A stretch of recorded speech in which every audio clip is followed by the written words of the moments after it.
پیامبر صلی الله علیه وسلم در مکه، در مدینه، وقتی که مشکلی پیش می آمد، کسوف می شد، دگرگونی در جریان طبیعت پیش می آمد، صدا می زد الصلاة جامعه، پناه ببرید به نماز، اونقدر نماز طولانی بخوانید تا کسوف برطرف بشود. سوره بقره. اونقدر نماز طولانی بخوانید تا کسوف برطرف نشده، به نماز پناه ببرید. اگر خسوف میشد به نماز پناه میبرید.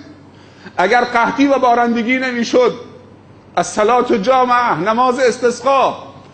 حتی حیوانات هم، گله های حیوان و بچه های خردسال با پای برهنه، با لباسی کهنه به عیدگاه میرفتن خارج از شهر و بعد میگفت خدایا اگر ما بزرگترا گناهکاریم، به خاطر این اطفال معصوم و این چارپایان ما را رحم کن، به ما باران بده.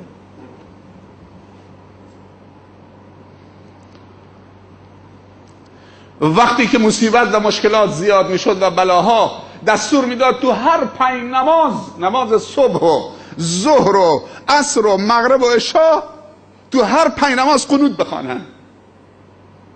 تو هر 5 نماز قنوت بخوانند تا بلا رفع بشود.